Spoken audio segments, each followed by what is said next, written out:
Kelly Graves joins us now. First of all, congratulations, Coach. Well, thank you. I appreciate it. You were named Coach of the Year by the media last season, but this year, to earn that nod from your peers as the best in the league, does this carry a different meaning for you? And Mary and I will not take offense no matter how you answer this question. Well, I think anytime you're voted, for an award by your peers, I think that's always special because they're the ones that are in the fight with you and they understand what you're going through. And so it does mean a lot.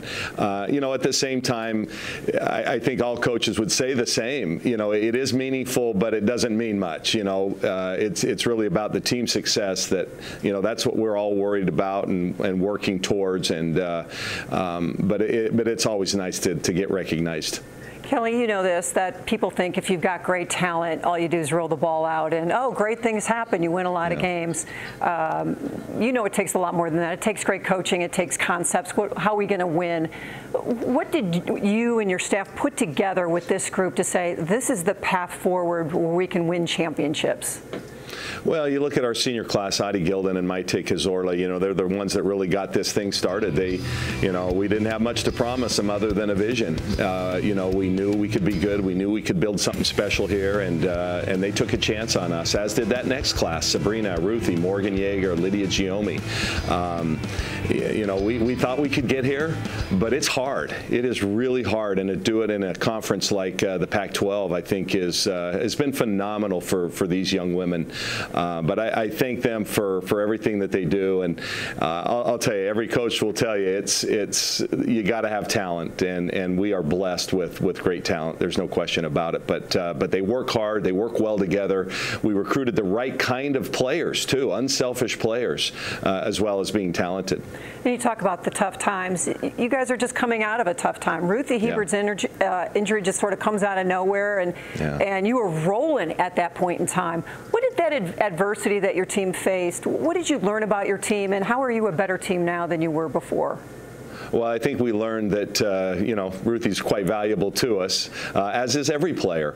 But I learned a lot about my team in terms of we are tough. We are physically and mentally tough. This past weekend, I think, was a great example of that. Going down to the desert, needing a couple of wins, and that one on Sunday, you were there, was very, very hard fought. And I just think the way we finished both of those games, I really showed the true championship medal and the character of our team. But I think every great team has to go through some hardship, and we certainly did in the last couple of weeks and continue to. Taylor Chavez is out with an injury, for a bit more time. So, we're still trying to battle through this.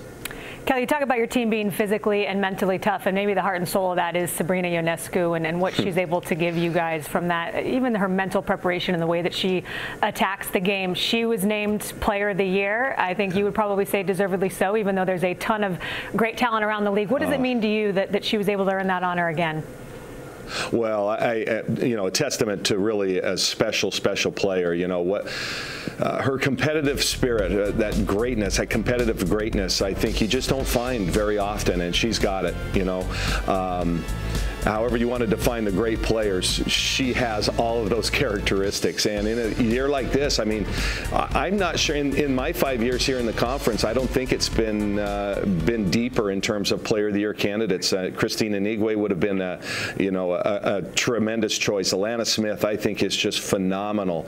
Well, and you go on. I don't want to leave anybody out, so I'll keep it at those. But it's quite an honor for her. She's earned it. She's the heart and soul of this team, and from week 1 to week 9, we were the best team, and so I think she earned that from a team standpoint as well. Kelly, you have a lot of pressure on you and your team this year, just with all the attention you get. ESPN's following you guys around with camera units, and you've got all these folks, all these high-profile people on Twitter that follow you. But when you go to your practices and your shoot-arounds, it's light. This is a fun group. How do you keep just sort of the merry band of ducks together where you're not feeling crushed by all that pressure?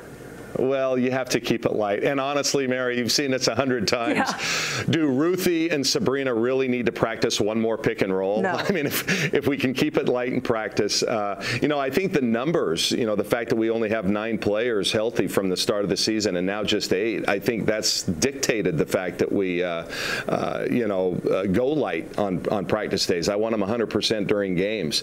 But I think it's just the nature of our players and our staff. I think we just kind of roll with the punches. We don't take ourselves too seriously. We do have fun on and off the court. But when the lights go on, this is a competitive group, as you well know. And, and so I marvel each and every day as their coach at what strong women they are, what talented players they are, and what great teammates they are. They truly love each other, and I think that's the bond that has held this team together.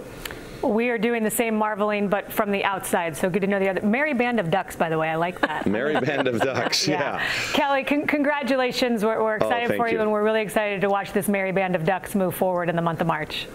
Yeah, well, thank you. I'm looking forward to Vegas. I hope this goes well for everybody. I hope this is a great tournament, and I'm sure it will be.